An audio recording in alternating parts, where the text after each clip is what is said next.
आज पढ़ने के लिए क्या है हमारे पास? विद्युत धारावाही चालक पर चुंबकीय बल।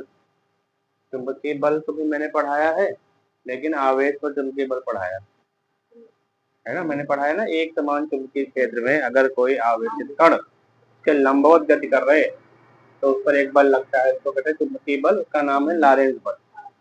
वो चुंबकीय बल है, प्रकृति उसकी चुंबकीय है, लेकिन उस बल का नाम है लॉरेंस बल, जिसको हम एक फार्मूला होता है F इक्वल टू लॉरेंस बल का फार्मूला कौन बताएगा? F equal to Q B B sine theta.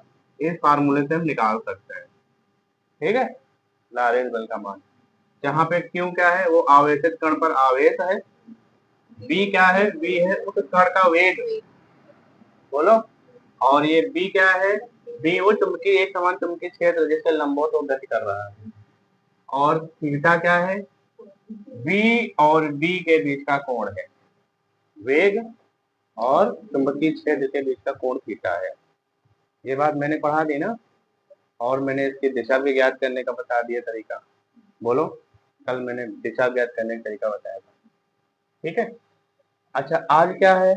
आज हमारे पास पढ़ने के लिए है विद्युत धारावाही चालक पर। यहाँ पर आवेश की बात नहीं हो रही, पूरे पूरे चालक तार की बात हो रही। विद्युत धारावाही चालक पर चुंबकीय बल। ये चुंबकीय बल कब लगता है विद्युत धारावाही चालक पर? जब इस धारावाही चालक को किसी चुंबकीय क्षेत्र में रखा जाता है। ऐसे थोड़े बल लग जाएगा। ऐसे कहीं से कहीं तार खींच के बांध दोगे, उसमें धारा प्रवाहित करोगे तो क्या उसमें बल लगने लगेगा? नहीं लगेगा, है ना। ऐसे हमारे घर में तो कितने सारे तार फिट है और सब में धारा बह रही नहीं बह रही, तो क्या सब पे बल लगेगा? नहीं लगेगा। उस पे बल कब लगेगा? जब उसको चुंबकीय क्षेत्र में रखा जाएगा, तब बल लगेगा, है। और वो भी एक खास दिशा में, एक खास कोण पे रखोगे। जैसे यहाँ पे थीटा एग्जिस्ट करता है एफ के ऊपर, एफ जो है थीटा पे निर्भर करता है। बस मान लिया थीटा का मान 0 कर दोगे तो कोई बल नहीं लगेगा, तो सब कुछ 0 हो जाएगा, है कि नहीं। तो एक खास कोण पे भी वो तार रखा होना चाहिए। जैसे यहाँ पे ये थीटा रखा हुआ है, आवेशित कण की गति हो रही है एक खास कोण पर, है ना। ऐसे ही चालक तार भी चुंबकीय क्षेत्र पर एक खास कोण पर रखा होना चाहिए, और उसमें धारा बह रही होनी चाहिए, और एक चुंबकीय क्षेत्र भी होना चाहिए, अच्छा खासा प्रबल चुंबकीय क्षेत्र होना चाहिए जिसमें वो तार रखा हो, तो उस पर एक बल लगेगा। उस बल का हम मान निकालेंगे, सूत्र निकालेंगे, और उसकी दिशा भी आगे हम बात करेंगे। जैसे ये चालक तार है और यहाँ पर चुंबकीय क्षेत्र इस डायरेक्शन से इस डायरेक्शन में है पहले से ही। यहाँ पे दो बड़े बड़े चुंबक रखे हुए हैं, इधर नॉर्थ पोल है चुंबक का, इधर साउथ पोल है चुंबक का। तो नॉर्थ पोल से साउथ पोल की डायरेक्शन होगी चुंबकीय क्षेत्र की। चुंबकीय बल रेखाएं नॉर्थ पोल से साउथ पोल की तरफ जाएंगी, एक समान चुंबकीय क्षेत्र होगा। अब हमने क्या किया, उसके लंबवत इस तरीके से एक धारावाही चालक तार रख दिया, बोलो। धारावाही चालक तार ऐसा रख दिया और इसमें धारा प्रवाहित कर दी, करंट फ्लो करा दिया, तो इसके ऊपर एक चुंबकीय बल लगेगा। और उस चुंबकीय बल की डायरेक्शन जो होगी वो चुंबकीय क्षेत्र की दिशा और धारा की दिशा के लंबवत होगी। तो हो सकता है ये तार ऊपर की तरफ उठ जाए बल लगने की वजह से, या हो सकता है वो तार नीचे की तरफ बैठ जाए, नीचे की तरफ झुक जाए बल की वजह से। नहीं समझे?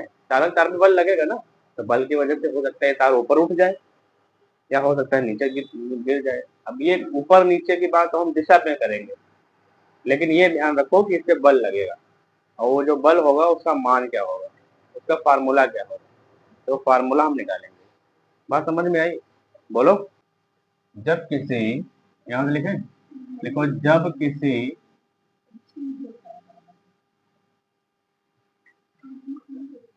विद्युत धारावाही चालक को, विद्युत धारावाही, लिखो तुम लोग, जब किसी विद्युत धारावाही चालक को चुंबकीय क्षेत्र में, या एक समान चुंबकीय लिख लो, एक समान चुंबकीय क्षेत्र में, एक समान चुंबकीय क्षेत्र,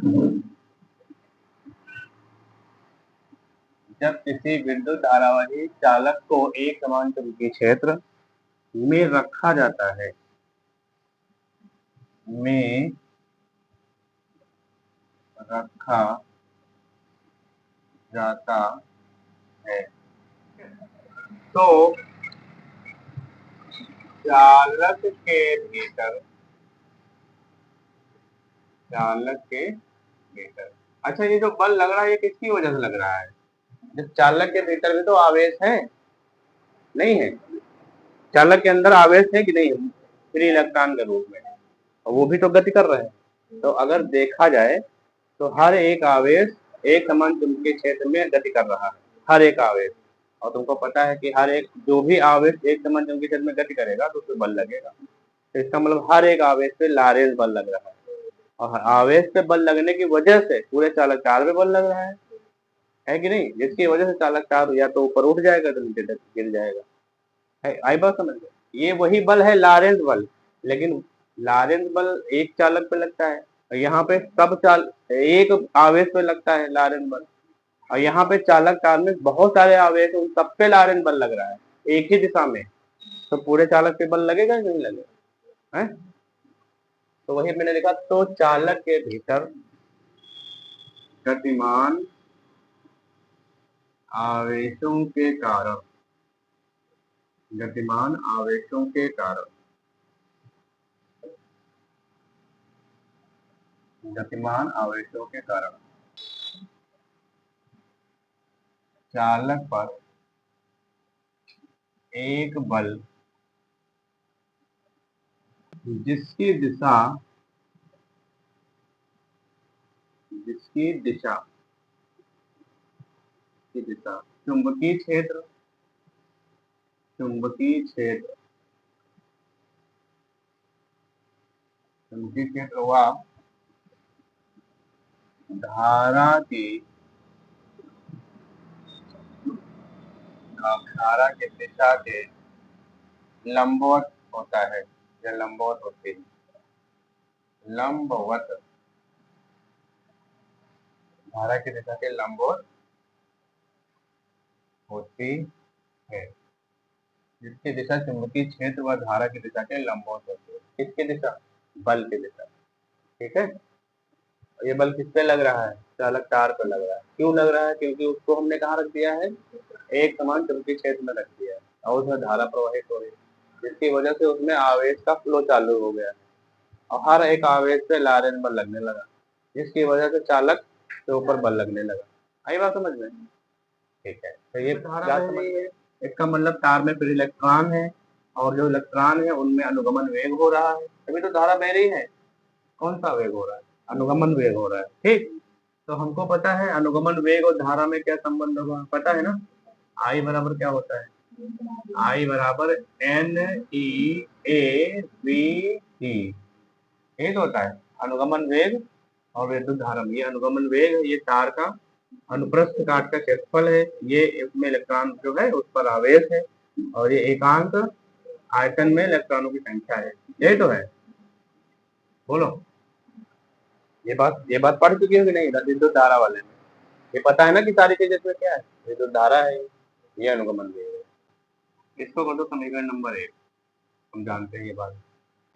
चालक तार के अंदर बहुत सारे फ्री इलेक्ट्रॉन है, एक आवेश की तरह तो है। चालक में प्रत्येक इलेक्ट्रॉन एक आवेश की तरह तो कार्य कर रहा है। प्रत्येक इलेक्ट्रॉन पर लगने वाला, लगने वाला लारेंज बल कितना होगा? लारेंज बल, अभी मैंने लारेंज बल का सूत्र लिखा था, कौन बताएगा? F बराबर Q V B sine theta, ये तो चालक में प्रत्येक इलेक्ट्रॉन पर लगने वाला लारेंज, इसको F डैश कर दो। ठीक है, क्यू है उस आवेशित कण पर आवेश, और एक इलेक्ट्रॉन पे आवेश होता है कितना है? अच्छा, उस आवेश को लिखते क्या है ये बताओ, कैसे लिखते हैं? एक ई से लिखते हैं। कैसे लिखते हैं? तो जहां पे क्यू है वहां हम ई लिख सकते हैं। एक इलेक्ट्रॉन पे आवेश तो क्यू बराबर ये नहीं होता है कि नहीं होता है, बताओ?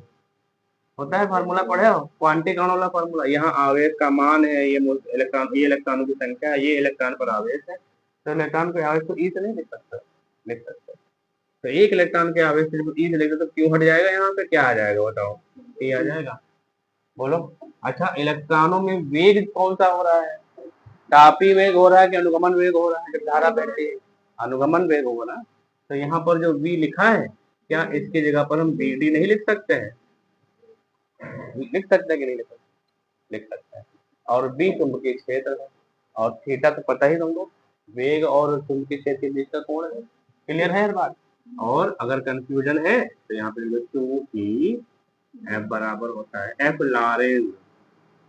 लॉरेंज बराबर होता है Q V B sine theta. वहां से ये फॉर्मूला है केवल, इसी को मॉडिफाई करके मैंने लिखा है इसमें। इसमें कोई नई चीज थोड़े है, कुछ कोई नई चीज थोड़े है, इसी को मॉडिफाई किया मैंने। क्यों को ही कर दिया है, वी को वी डी कर दिया है। बोलो इसको कर दो तुम्हें का नंबर। ठीक है, अब हम निकालेंगे वो चालक तार में बहुत सारे इलेक्ट्रॉन है ना, तो हम चालक तार में कुल इलेक्ट्रॉनों की संख्या निकालेंगे। संख्या चालक में कुल इलेक्ट्रॉनों की संख्या, क्योंकि बल तो सब पे लग रहा है ना, सब इलेक्ट्रॉनों पे लगेगा। तो चालक में कुल इलेक्ट्रॉनों की संख्या, इसको हम कैसे निकाल सकते हैं? बहुत आसान है। अगर हम देखो ये n क्या है, एकांक आयतन में इलेक्ट्रॉनों की संख्या है। एकांक आयतन का मतलब होता है 1 मिलीमीटर क्यूब या 1 सेंटीमीटर क्यूब या 1 मीटर क्यूब वाले आयतन में इलेक्ट्रॉनों की संख्या। ठीक है, जैसे हमारे पास ये चालक तार है, तो इसमें पूरे में बात नहीं कर रहे हैं। एकांक आयतन मतलब छोटा सा एक हमने एक ऐसा आयतन ले लिया जिसकी लंबाई चौड़ाई ऊंचाई 1 सेंटीमीटर हो, उसमें कितने इलेक्ट्रॉन, उसको कहेंगे एकांक आयतन में इलेक्ट्रॉन। और जब हम पूरे से निकालेंगे तो फिर पूरे का आयतन पता होना चाहिए, पूरे का आयतन पता होना चाहिए। अब पूरे का आयतन भी पता होना चाहिए, साथ में एकांक आयतन में इलेक्ट्रॉनों की संख्या पता होना चाहिए। तो एकांक आयतन में इलेक्ट्रॉनों की संख्या को अगर हम पूरे के आयतन से गुणा कर दें तो पूरे चालक तार में इलेक्ट्रॉनों की संख्या नहीं निकल जाएगी। क्यों? पूरा आयतन हमको पता हो और एक में कितना है इलेक्ट्रॉन वो पता हो, और पूरे आयतन से गुणा कर दिया जाए उन इलेक्ट्रॉनों को, तो पूरे आयतन में इलेक्ट्रॉनों की संख्या नहीं निकल जाएगी। या कह लो पूरे चालक तार में इलेक्ट्रॉनों की संख्या नहीं निकल जाएगी, कुल इलेक्ट्रॉनों की संख्या निकल जाएगी। तो हम यहाँ पे लिखेंगे एकांक आयतन में इलेक्ट्रॉनों की संख्या, एकांक आयतन में इलेक्ट्रॉन, और फिर प्लस पूरे चालक तार का आयतन है ना, बोलो सॉरी मल्टीप्लाई होगा, पूरे चालक तार का आयतन। यहाँ तक किसी को कोई दिक्कत? तो कैपिटल एन बराबर एकांक आयतन में इलेक्ट्रॉन कितने हैं बताओ? एन, ये तो स्मॉल एन है ना, अभी निकाल लेना। एकांक आयतन में इलेक्ट्रॉन कितने हैं? स्मॉल एन, यही तो लिखा हुआ। और पूरे चालक तार का आयतन, अगर चालक तार होता कैसा है बताओ? बेलनाकार होता है कि वर्गाकार होता है कि त्रिभुज के आकार का होता है कि शंकु के आकार का होता है? तो बताएगा चालक तार बेलनाकार होता है, बहुत पतला होता है, लेकिन अगर ध्यान से देखो जूम करके तो बेलन जैसा दिखेगा। तो इसमें इलेक्ट्रॉन है, मुक्त इलेक्ट्रॉन। ठीक है, तो इसकी कुछ लंबाई भी होती है ना, और इसका कुछ अनुप्रस्थ काट का क्षेत्रफल भी होता है, ये वाला क्रॉस सेक्शन एरिया जिसको कहते हैं। तो इसका आयतन का फार्मूला होता है, आयतन बराबर होता है इसकी इसका क्रॉस सेक्शन एरिया गुणा इसकी लंबाई, है ना, अनुप्रस्थ काट का क्षेत्रफल ये वाला और इसकी लंबाई, ये होता है इसका फार्मूला आयतन का। अब पढ़े होगे तुम लोगों ने मैथ में, बेलन का आयतन बराबर पाई आर स्क्वायर एच, पढ़े हो नहीं पढ़े हो? तो पाई आर स्क्वायर क्या है? क्रॉस सेक्शन एरिया ही तो है ये, और एच क्या है? यल ही तो है। बेलन का आयतन पढ़े हो नहीं पढ़े हो मैथ में? तो वही है लिखा हुआ है, कोई नई चीज नहीं लग रही इसमें। तो अगर हम यहाँ पर पूरे चालक तार का आयतन लिखें, तो अगर उस चालक तार की लंबाई यल हो, दाने उस चालक तार की लंबाई यल हो, क्रॉस सेक्शन एरिया ए हो, तो आयतन कितना होगा? ए यल लिख दिया मैंने, या एल ए लिख दो, एल गुणे ए ऐसे लिख दो, कोई दिक्कत? बोलो। अब इसको अगर ठीक से लिखना चाहो तो ऐसे लिख लो, ऐसे लिखा रहना, ऐसे लिखा रहना। तो पूरे चालक जिसको हम निकालना चाहते हैं, है ना, यही तो हम निकालना चाहते हैं, पूरे चालक तार पर लगने वाला बल, लगने वाला बल F बराबर, देखो ये क्या लिखा हुआ है, एक इलेक्ट्रॉन पर लगने वाला बल। कुल इलेक्ट्रॉन कितने हैं, इतने हैं। तो अगर एक इलेक्ट्रॉन पर लगने वाले बल की गुणा कुल इलेक्ट्रॉनों की संख्या से कर दी जाए तो क्या पूरे चालक तार में इलेक्ट्रॉनों पर लगने वाला बल नहीं निकल जाएगा, निकल जाएगा। और वही पूरे चालक तार पर लगने वाला बल होगा। आया समझ में, कंफ्यूजन तो नहीं है। एक इलेक्ट्रॉन पर लगने वाला बल ये, पूरे चालक तार में इलेक्ट्रॉन कितने हैं, ये देखो एन एल ए लिखा हुआ है। और अगर इनकी आपस में गुणा कर दिया जाए तो सभी इलेक्ट्रॉनों के द्वारा लगने वाला बल निकल जाएगा। और सभी इलेक्ट्रॉनों के द्वारा लगने वाला बल ही पूरे चालक तल पर लगने वाले बल के बराबर ही तो है। आया समझ में। किसी दीवार पर अगर एक व्यक्ति बल लगा रहा है 5 न्यूटन और वहां पे 50 व्यक्ति खड़े हुए हैं और सबके सब 5-5 न्यूटन लगाएंगे तो टोटल बल कितना हो जाएगा, गुणा करके तो निकालोगे, 50 × 5 250 न्यूटन। बोलो, गुणा करके तो निकाले हो। और जो गुणा करके निकालोगे तो कहोगे दीवार पर लगने वाला कुल बल है ये। ऐसे ही यहाँ पर इनकी इनकी गुणा करोगे। बोलो, तो यहाँ पे क्या लिखोगे, एफ डैश गुणे एन, ये तो लिखोगे कैपिटल एन। अब इन दोनों के मान उठा के इसमें रखना है। सबसे पहले एफ डैश का मान रखेंगे, बी डी, फिर बी, फिर साइन थीटा, फिर इंटू एन एल ए, ये तो आएगा। यहाँ पे देखो एन लिखा हुआ है, बोलो, ये देखो एन दिख रहा है, बोलो। यहाँ ई दिख रहा है, ए दिख रहा है नहीं दिख रहा है, बी डी दिख रहा है नहीं दिख रहा है। यहाँ पे वही चीज N E A B D दिख रहा है नहीं दिख रहा है, N E A B D दिख रहा है नहीं दिख रहा है। इनको अगर हम एक जगह लिख देते तो आई बन जाएगा। पहले लिख लो फिर लिखो, पहले लिख लो, एफ बराबर N E A V D. जितना जितना मैंने उठाया उसको साइड में कर लिया ना साइड में, बचा क्या, बी साइन थीटा बचा। अब जरा बताओ Jyoti, N E A V D किसके बराबर है, आई के बराबर। देखो समीकरण 1 से, ठीक। तो इसको हटा दो, यहाँ पे क्या लगा दो, एल भी रहेगा, बी के बगल में एल लिख के फिर साइन थीटा लिख दो। तो इस वाले ब्रैकेट को हटा दे पूरा पूरा, यहाँ पे आई लगा देंगे, तो बन जाएगा आई बी एल साइन थीटा। ये कहाँ से आया, समीकरण 1 से। यहाँ से अगर देखोगे तो समीकरण 1 से हमने मान रखा है, ठीक, समीकरण 1 से मान रखा है। तो ये बन गया फार्मूला, उस चालक तार पर लगने वाले बल का फार्मूला है, एफ बराबर आई बी एल साइन थीटा।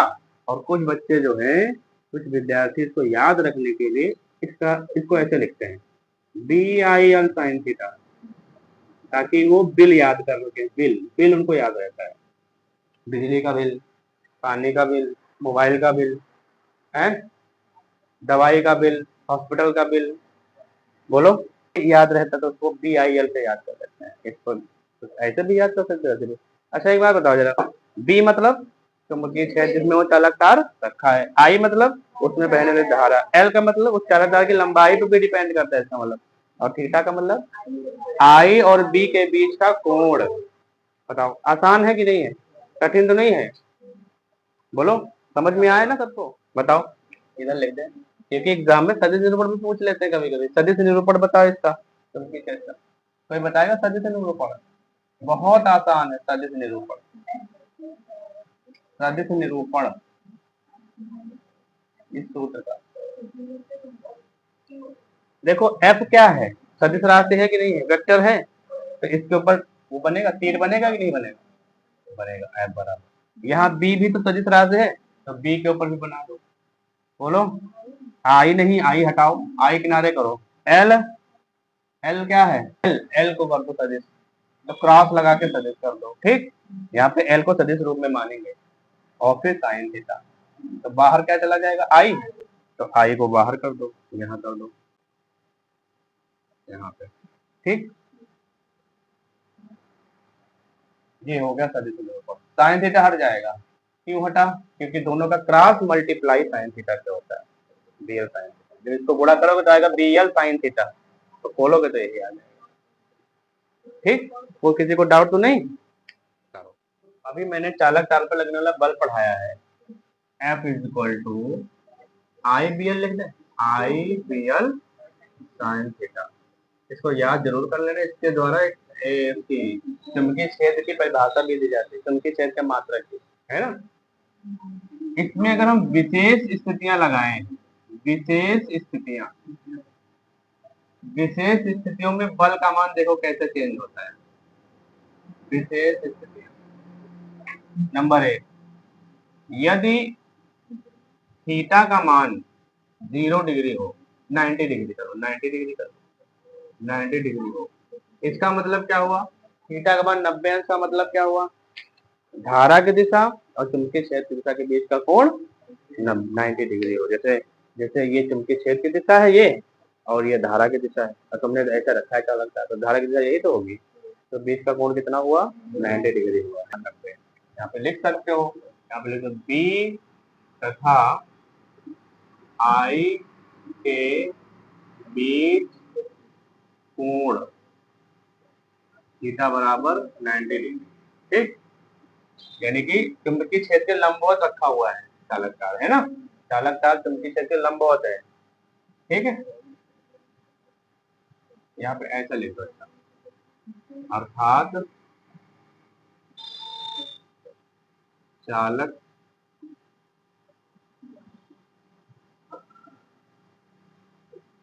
चुंबकीय क्षेत्र के लंबवत हो, या है लिख दो, चुंबकीय क्षेत्र के लंबवत है। तो देखो जरा ध्यान से, तो F इक्वल टू कितना होगा, आई बी एल साइन 90 का मान 1 होता है ना, तो F इक्वल टू हो जाएगा आई बी एल, 90 का मान 1 होता है, तो साइन 90 का मान 1, ठीक है। तो हमारे पास ये वाला फार्मूला आया, और इस फार्मूले में देखो आई बी एल ही तो आया है, और भी साइन थीटा के मान जो भी आएंगे वो सबसे मैक्सिमम मान यही आया है, साइन 90 का मान साइन थीटा के लिए सबसे मैक्सिमम होता है, तो फिर बल भी तो मैक्सिमम होगा। इस बल को हम कहेंगे अधिकतम बल, अधिकतम, यहाँ अधिकतम लिख दो, सबसे ज्यादा, या मैक्स लिख दो, मैक्स, मैक्स लिख दो, मैक्स ज्यादा बढ़िया लगता है।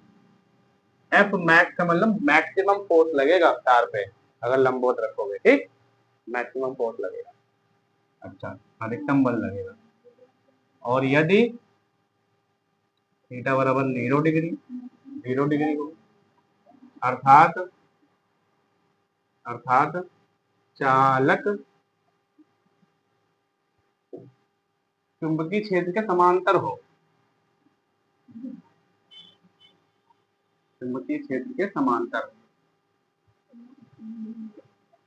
समांतर, ठीक, हो नहीं है, मतलब जिस दिशा में चुंबकीय क्षेत्र है उसी दिशा में तार रख दिया हो, ऐसे चुंबकीय क्षेत्र की दिशा ये है और ऐसे तुमने तार रख दिया, धारा भी उसी दिशा में बह रही है, तो कोई बल नहीं लगेगा। तो F इज इक्वल टू कितना हो जाएगा, आई बी एल साइन 0 हो जाएगा, तो F इज इक्वल टू, और साइन 0 का मान कितना होता है, साइन 0 का मान 0 होता है, तो F इज इक्वल टू पूरा 0 हो जाएगा। इस कंडीशन में फोर्स जो होगा वो मिनिमम होगा, नहीं लगेगा बल चालक तार पे। बल कब लगेगा, जब लंबवत होगा, ज्यादा लंबवत होना चाहिए, या कम से कम थीटा का मान 0 तो ज्यादा होना ही चाहिए, है ना, 0 नहीं होना चाहिए, है ना, तभी बल लगेगा।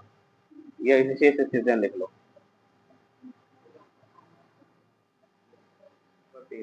हमने एक समान चुंबकीय क्षेत्र में रखे धारावाही चालक तार पर लगने वाले बल के बारे में पढ़ा, ठीक है, जिसका फार्मूला होता है F बराबर आई बी एल साइन थीटा, ये पढ़ लिया है ना मैंने, जिसमें जो आई है वो विद्युत धारा है, बी एक समान चुंबकीय क्षेत्र है, एल उस चालक तार की लंबाई है, और थीटा धारा और चुंबकीय क्षेत्र के बीच का कोण है, और इसका सदिश निरूपण भी मैंने पढ़ लिया है। इस फार्मूले से, इस फार्मूले से हम इस चुंबकीय क्षेत्र का मात्रक भी निकाल सकते हैं, ठीक है। तो आज हम सीखेंगे कि इस फार्मूले से चुंबकीय क्षेत्र का मात्रक कैसे निकाला जाता है। अब वो मात्रक हम पहले से जानते हैं, पता है ना क्या मात्रक होता है, न्यूटन प्रति एम्पियर मीटर, यही तो मात्रक होता है। तो ये मात्रक इस फार्मूले से कैसे निकाला जाता है ये हम सीखेंगे, ठीक। तो हेडिंग बनाओ, चुंबकीय चुंबकीय क्षेत्र चुंबकीय क्षेत्र बी, चुंबकीय क्षेत्र बी का मात्रक, और ये मात्रक हम निकालेंगे सूत्र की सहायता से। ठीक, सूत्र F बराबर आई बी एल साइन थीटा द्वारा, इसके द्वारा चुंबकीय क्षेत्र बी का मात्रक हम निकालेंगे F बराबर आई बी एल साइन थीटा द्वारा। ठीक, चुंबकीय क्षेत्र बी का मात्रक भी निकाल सकते हैं और चुंबकीय क्षेत्र बी की परिभाषा भी हम इससे निकाल सकते हैं, दोनों चीजें कर सकते हैं फार्मूले से, है ना। एक काम करें, पहले मात्रक निकाल लें फिर परिभाषा के बारे में बात करेंगे। तो सबसे पहले हम क्या करेंगे कि हम मान लेंगे कि कोई चालक तार है L लंबाई का, और L लंबाई के चालक तार में उसमें I धारा बह रही है। ठीक है, और चुंबकीय क्षेत्र की जो दिशा है वो धारा की दिशा के लंबवत है ना। तो हम यहाँ पे लिख देंगे यदि यदि L लंबाई के चालक तार में एक समान चुंबकीय क्षेत्र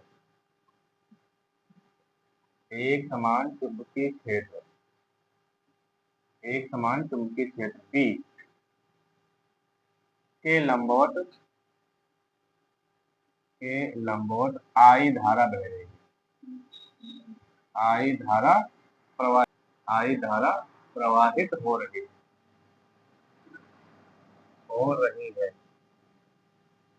है। तो उस पे लगने वाला बल कितना होगा, तो उस पर कार्यरत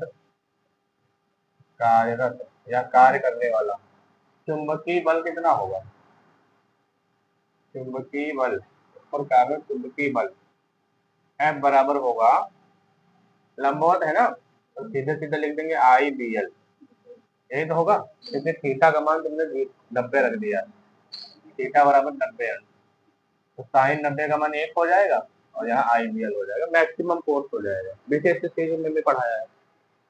अब यहाँ से अगर इस फार्मूले को थोड़ा ठीक करें यहाँ से, तो B बराबर क्या होगा बताओ, B बराबर F के नीचे I और L चले जाएंगे, गुणे में है, तो ये बन जाएगा F अपान I गुणे L, ये तो होगा। हमको B का मान निकालना है, तो B बराबर F बटे I गुणे L। अब हमको निकालना है B का मात्रक, तो B का मात्रक क्या होगा बताओ, B का मात्रक बराबर ऊपर F का मात्रक और नीचे I का मात्रक और फिर गुणे L का मात्रक, L यानी लंबाई का मात्रक। आप सबके मान रख देंगे, तो F का मात्रक कितना होता है, F माने बल, F का मतलब बल का मात्रक क्या होता है, न्यूटन, बल का मात्रक न्यूटन, और फिर बटे I यानी विद्युत धारा का मात्रक एम्पियर, एम्पियर लिख दो, एम्पियर, और फिर गुणा लगा हुआ है तो हम कैश लगा दो चाहे गुणा लगा दो, कोई दिक्कत नहीं। L है लंबाई का मात्रक मीटर, तो यहाँ से अगर देखें तो B का मात्रक क्या आया, वही आया जो मैंने चुंबकीय क्षेत्र की तीव्रता में बताया था, B का मात्रक यानी कि चुंबकीय क्षेत्र का मात्रक न्यूटन, अब बटे को हम क्या कहते हैं प्रति, और एम्पियर और मीटर, देखो आया नहीं आया इस फार्मूले से, ये तो मात्रक होता है। तो जब कभी भी चुंबकीय क्षेत्र की तीव्रता का मात्रक भूल जाओ या चुंबकीय क्षेत्र का मात्रक भूल जाओ तो आई बी एल से निकाल लो या बी आई एल से निकाल लो, बोलो F बराबर आई बी एल से। इस तरीके से चुंबकीय क्षेत्र का मात्रक इस फार्मूले से हमने निकाल लिया, ठीक है। और इसी फार्मूले से हम इसकी परिभाषा भी कर सकते हैं, चुंबकीय क्षेत्र की तीव्रता की परिभाषा, चुंबकीय क्षेत्र की परिभाषा इसी फार्मूले से, चुंबकीय क्षेत्र B की परिभाषा,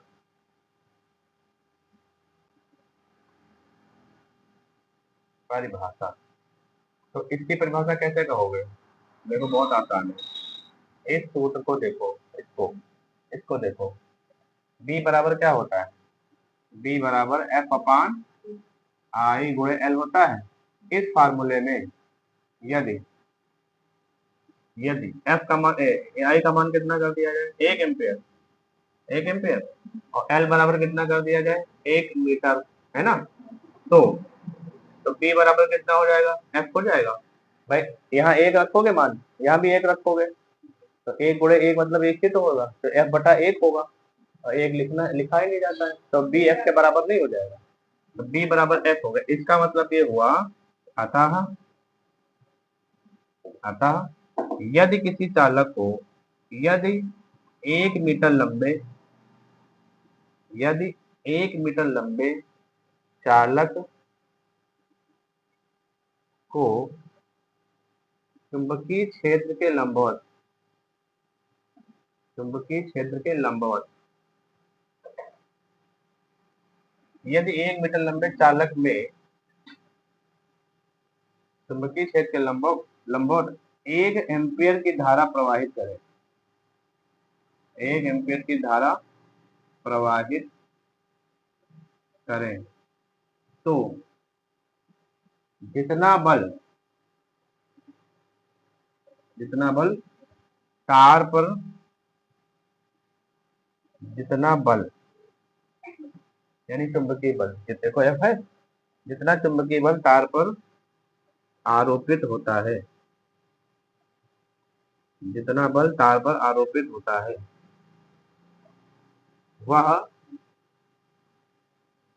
वह उस स्थान पर, उस स्थान पर चुंबकीय क्षेत्र की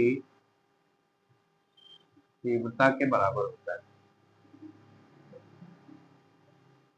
चुंबकीय क्षेत्र की तीव्रता के बराबर होता है। हो गई परिभाषा, बताओ आसान है कि नहीं, बराबर होता है।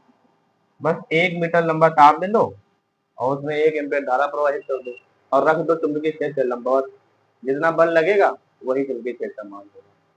आया समझ में, एफ बी के बराबर हो जाएगा। बस 1 मीटर यहाँ रख दो आई, और 1 मीटर रख दो एल, और 1 एम्पीयर रख दो आई, तो एफ जो बल होगा वही चुंबकीय क्षेत्र बराबर। 5 न्यूटन बल आएगा, अगर 5 न्यूटन बल आएगा तो चुंबकीय क्षेत्र का मान 5 न्यूटन प्रति एम्पीयर होगा। ठीक, समझ में आया। 4 न्यूटन बल आएगा तो 4 न्यूटन प्रति एम्पीयर होगा चुंबकीय क्षेत्र, या टेस्ला कह लो। आई बात समझ में। तो इस फार्मूले से हमको 2 चीजें पता चली ना, मात्रक और परिभाषा, इसलिए ये बहुत इंपॉर्टेंट फार्मूला। क्षेत्र का मात्रक तो मैंने यहाँ निकाल दिया ना यहाँ पे, और इसकी परिभाषा भी हो गई। इस चुंबकीय क्षेत्र के मात्रक से इसकी विमा भी तो निकाल सकते हैं, तो यहाँ से यहाँ पे ये निकाल सकते हैं, यही से विमा बता देते हैं। विमी सूत्र, चुंबकीय क्षेत्र बी का विमी सूत्र, विमी विमी सूत्र, अगर मात्रक याद है तो विमा बहुत इजी निकाल सकते हो, इजीली निकाल सकते हो। देखो बी का विमी सूत्र, यानी कि बी के विमी सूत्र, यानी कि ऐसे ये तो होता है बी का विमी सूत्र, इसका मतलब होता है बी की विमा बराबर, ऊपर देखो न्यूटन लिखा है, यानी कि एफ की विमा, यानी कि बल की विमा, बोलो, बटे यहाँ पे एम्पेयर लिखा है, यानी कि धारा की विमा, है ना, और ये क्या लिखा हुआ है, एल, ये एल की विमा, मीटर है ना, तो ये एल की विमा, तो सबकी बीमा रखो। एफ की बीमा यानी बल की बीमा सबको पता है ना, एम एल टी की पावर -2, ये होती है बल की बीमा, और बटे ए किसकी बीमा होती है, ए एम्पेयर की ही तो बीमा होती है, धारा की बीमा, ए तो ए ही रहेगा ना, धारा की बीमा है ना, यहाँ पे आई लिख दो, धारा की बीमा ए, और ये लंबाई है, लंबाई की बीमा एल ही रहती है, बोलो, तो एल ही रहेगी। अब इसको ठीक करके लिख लो, ए और एल दोनों ऊपर भेज दो, तो ये बन जाएगा एम एल, यहाँ पे पावर एक है ना, प्लस में ऊपर जाएगा तो माइनस का हो जाएगा, यानी एल एल कैंसिल हो जाएगा, ये एल और ये एल कट जाएगा, टी बचेगा खाली, टी की पावर -2, और ए बचेगा, ए की पावर -1, एल से एल कट गया, तो ये वी का बिंदु सूत्र है, चुंबकीय क्षेत्र का बिंदु सूत्र है। चाहो तो एल की पावर 0 भी कर सकते हो, कोई दिक्कत, हटाओ ना, 0 कर दो, एम एल की पावर 0, टी की पावर -0 क्यों किया, क्योंकि वो कट रहा है ना, तो एल की कोई बीमा ही नहीं है इसके अंदर, इसलिए मैंने एल की को 0 कर दिया। काट भी सकते हो, हटा भी सकते हो, लगा भी सकते हो, ये है बीमा। तो समझ में आया, एल कट जाएगा तो इसलिए मैंने एल की पावर 0 कर दिया। ठीक, ये है बीमी, लिख लो, करने के नियम। देखो, विद्युत धारावाही, विद्युत धारावाही चालक पर चुंबकीय क्षेत्र, चुंबकीय क्षेत्र की दिशा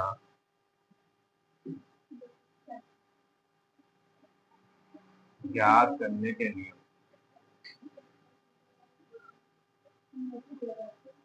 ज्ञात करने के लिए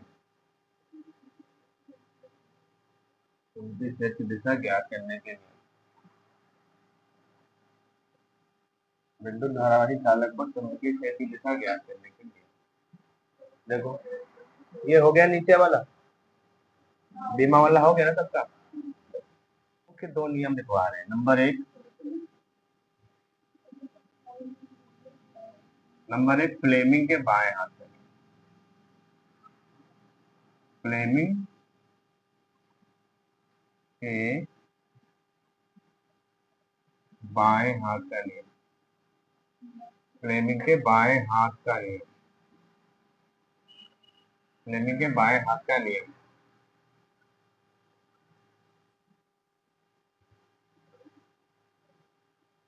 फ्लेमिंग लेफ्ट हैंड रूल। ये शायद 10 में भी पढ़ चुके हो, 10th में पढ़ चुके हो ना, बाएं हाथ का नियम, फ्लेमिंग के बाएं हाथ का नियम, दाएं हाथ का भी नियम शायद है, इसमें भी दाएं हाथ का नियम दिशा ज्ञात करने के, दाएं हाथ का नियम तो प्रेरित धारा की दिशा ज्ञात करने के लिए यूज किया जाता है, ठीक।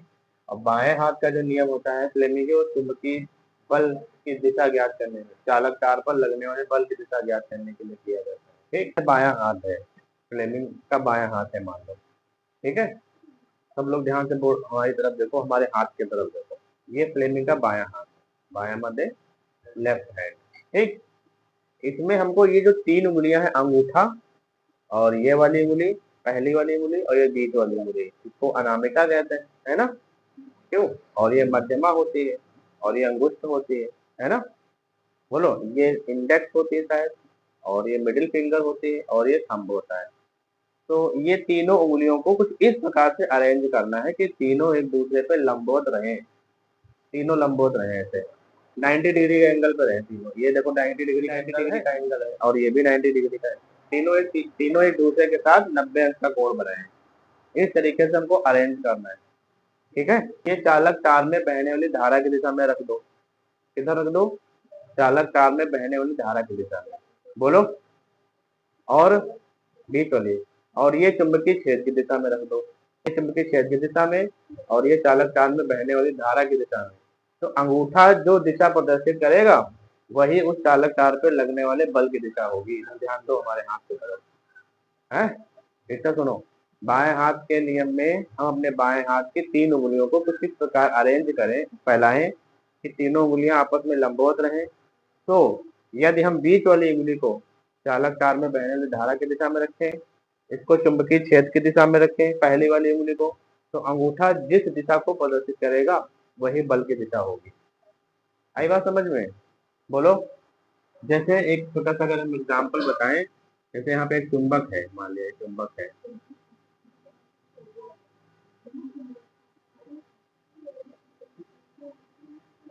जैसे मान लिया चुंबक है, ठीक, इस तरीके से चुंबक लिखा हुआ है, और इस चुंबक में चुंबकीय क्षेत्र की दिशा इधर है, ये एन ध्रुव है, ये एन ध्रुव है, ये चुंबक है, चुंबकीय क्षेत्र की दिशा एन से एस की तरफ होती है ना, और इसमें हमने चालक तार ऐसे रख दिया लंबवत, इस तरीके से चालक तार रखा हुआ, बोलो, और इसमें धारा बह रही है बाहर से अंदर की तरफ, ये चालक तार ऐसे रखा हुआ है, ऐसे ऐसे रखा हुआ है, और धारा बह रही है बाहर से अंदर की तरफ, ठीक, बाहर से अंदर की तरफ। तो बताओ इसके ऊपर बल लगेगा, चुंबकीय बल लगेगा या नहीं लगेगा, चालक तार, और चुंबकीय क्षेत्र में अगर रखा है तो बल लगेगा कि नहीं लगेगा, लगेगा। चुंबकीय क्षेत्र में चालक तार अगर रखा है और धारा बह रही है तो उससे बल लगेगा, लॉरेंस बल इसके अंदर नहीं काम करेंगे, उसी वजह से इसके पूरे पर बल लगेगा। अब उस बल की दिशा निकालें फ्लेमिंग के बाएं हाथ के नियम से, तो हमको ये उंगली कहाँ रखनी है? धारा की दिशा में। तो धारा की दिशा तो अंदर है, अंदर की तरफ कर दिया। अब चुंबकीय क्षेत्र की दिशा कहाँ है? इस तरफ। तो ये वाली उंगली तो चुंबकीय क्षेत्र की दिशा होती है, तो इसको फिर हम इधर घुमाएंगे। बोलो, तो ऐसा कर देंगे। अब ये देखो चुंबकीय क्षेत्र की दिशा है, हमारी उंगली तरफ, पहले हमारा हाथ देख लो, फिर अपना हाथ बनाओ। ये चुंबकीय क्षेत्र की दिशा है, ये वाली उंगली देखो अंदर की तरफ है, अंगूठा हमारा कहाँ जा रहा है? नीचे की तरफ। तो इसके ऊपर बल लगेगा नीचे की तरफ, ये तार थोड़ा सा नीचे की तरफ झुक जाएगा। आया समझ में? बताओ ज्योति, आया? चलो एक एग्जांपल और देखो। ये हमने बना दिया एक समान चुंबकीय क्षेत्र, कोई बताएगा दिशा क्या है? यहाँ पे एक समान चुंबकीय क्षेत्र की दिशा बताओ क्या है? यहाँ पर चुंबकीय क्षेत्र की दिशा है बाहर से अंदर की तरफ। पढ़ाया नहीं पढ़ाया? चुंबकीय क्षेत्र बल रेखाएं ऐसे आ रही बाहर से अंदर की तरफ। तो बोर्ड पे प्रदर्शित करेंगे ऐसे, कॉपी पे ऐसे प्रदर्शित करेंगे। अगर कॉपी पे इस तरीके से बना हुआ तो मतलब चुंबकीय क्षेत्र एक समान, चुंबकीय क्षेत्र बाहर से अंदर की तरफ है दिशा। और डॉट डॉट अगर बने हैं तो अंदर से बाहर की तरफ है, ये बात हमने पढ़ा रखी है। ठीक। तो यहाँ पर चुंबकीय क्षेत्र और इसमें चालक तार हमने ये रख दिया, इधर देखो ये चालक तार रखा हुआ है और इसमें धारा की दिशा है इधर की तरफ। ठीक। तो बताओ इसके ऊपर बल किधर लगेगा? बल, चुंबकीय बल की दिशा क्या होगी? चेक करो, चेक करें। अपना बायां हाथ उठाएं, फ्लेमिंग के नियम का इस्तेमाल करें, इसको रखेंगे धारा की दिशा में, तो धारा की दिशा उस तरफ है, लिख दिया मैंने। और बीच वाली उंगली चुंबकीय क्षेत्र की, चुंबकीय क्षेत्र तो अंदर की तरफ है, तो देखो अंदर की तरफ है मेरी उंगली बीच, पहली वाली। और बीच वाली उंगली धारा की दिशा में है, तो अंगूठा कहाँ जा रहा है? ऊपर की तरफ। तो ये जो तार होगा इसके ऊपर बल कहाँ लगेगा? ऊपर की तरफ। ये एफ होगा और धारा की दिशा आई इस तरफ है और बल और चुंबकीय क्षेत्र की दिशा अंदर की तरफ है। अब आया समझ में कि नहीं आया? हाँ, थोड़ा सा ऊपर की तरफ उठ जाएगा बल की वजह से, और पतला तार है, ठीक है, तो वो ऊपर की तरफ उठ जाएगा बल की वजह से। अगर चुंबकीय क्षेत्र ज्यादा है तो बल ऊपर की तरफ उठ जाएगा बल की वजह से। आया समझ में? पे होंगे ना कहीं ना कहीं, तो ये ऐसे से उठ जाएगा हल्का से, तार ऐसा हो जाएगा, ऐसा हो जाएगा तार। आया समझ में? और यही काम अगर उल्टा कर दो, चुंबकीय क्षेत्र की दिशा बाहर की तरफ कर दो, यहाँ पे चुंबकीय क्षेत्र की दिशा बाहर की तरफ है, ऐसे ऐसे बनाओगे तभी तो बाहर की तरफ माना जाएगा। चुंबकीय क्षेत्र की दिशा बाहर की तरफ है, ठीक। और तार ऐसा रख दो और धारा ऐसे प्रवाहित कर दो। अब बताओ बल किधर लगेगा? हाँ, इसके ऊपर, नीचे की ओर, ऐसे बता दिया। चलो चेक कर लो, ये वाली उंगली धारा की दिशा में, बोलो। अब है बीच वाली उंगली धारा की दिशा में, ये रख दिया। और बीच ये वाली उंगली चुंबकीय क्षेत्र की दिशा में, तो धारा की दिशा ये हो गई, चुंबकीय क्षेत्र की दिशा बाहर की तरफ हो गई। तो अंगूठा कहाँ जा रहा है? नीचे की तरफ जा रहा है, तो इसके पर बल लगेगा नीचे की तरफ, ये ऐसे झुक जाएगा। आया समझ में? अब उम्मीद है हमको कि समझ गए होंगे कैसे इस्तेमाल करना है, फ्लेमिंग के बाएं हाथ का नियम कैसे इस्तेमाल करना है, समझ गए ना? तो अब हमको इस पर चित्र भी बनाना है और लिखना भी है, ठीक। तो सबसे पहले क्या करें, चित्र बनाए, बनाते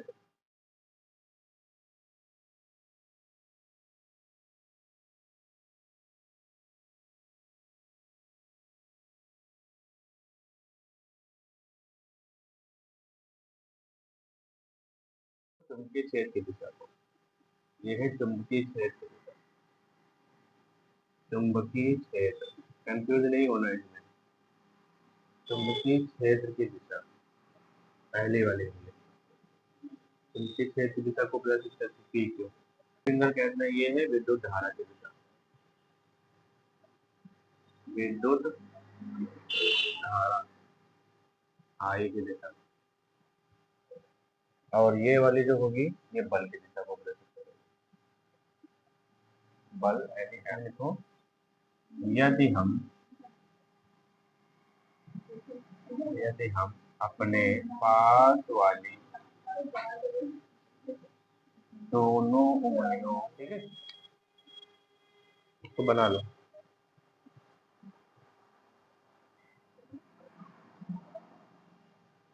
दूसरा नियम है दाएं हाथ की हथेली का नियम, ठीक। तो बहुत ही इजी है, देखो हेडिंग बनाओ, दाएं हाथ की हथेली दाएं हाथ की हथेली का नियम, rule, right right hand palm rule.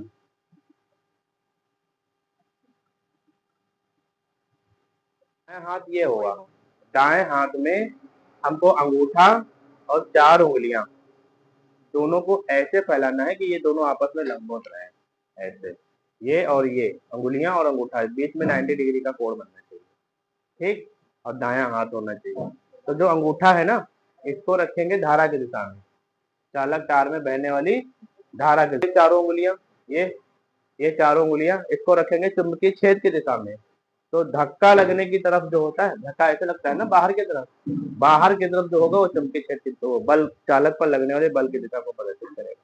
बाहर की तरफ की जो दिशा है, धक्का लगने की दिशा में चुंबकीय क्षेत्र चालक तार पर लगने वाले बल की दिशा को प्रदर्शित करेगा। धक्का लगने की जो दिशा है, धक्का ऐसे लगता है ना बाहर की तरफ, बोलो, वही होगी चालक तार पर लगने वाले बल की दिशा।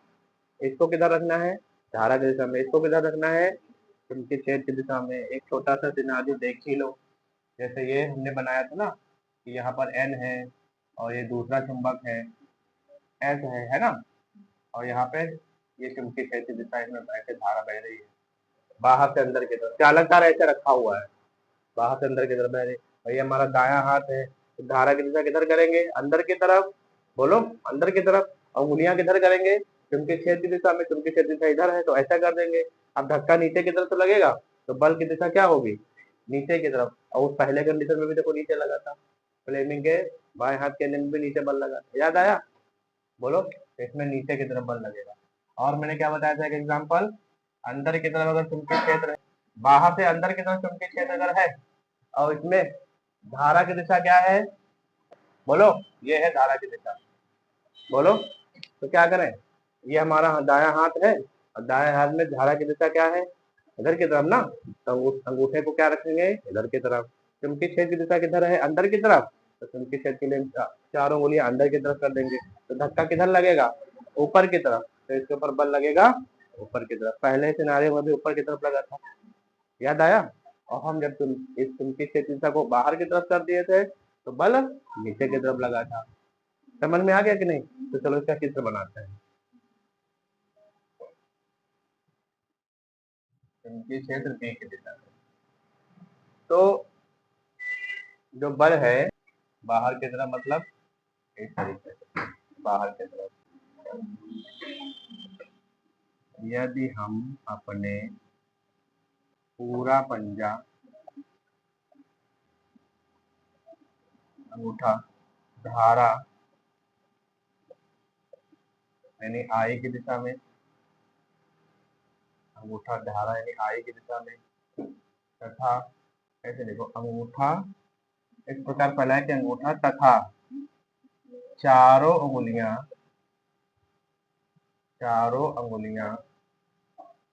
अंगूठा तथा चारों उंगलियां परस्पर, चारों उंगलियां लंबवत रहे, चारों उंगलियां लंबवत रहे। तो यदि अंगूठे को धारा की दिशा में,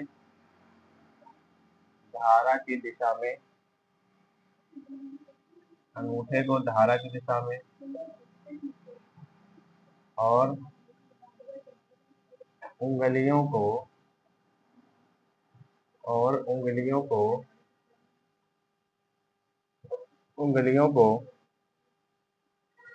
चुंबकीय क्षेत्र की दिशा में, धारा की दिशा में, धारा आई की दिशा में, और उंगलियों को चुंबकीय क्षेत्र की दिशा में, चुंबकीय क्षेत्र बी की दिशा में रखें, तो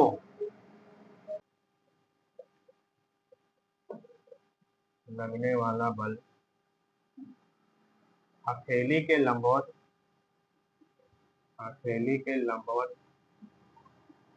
बाहर की ओर होगा, हथेली के लंबवत बाहर की ओर होता है,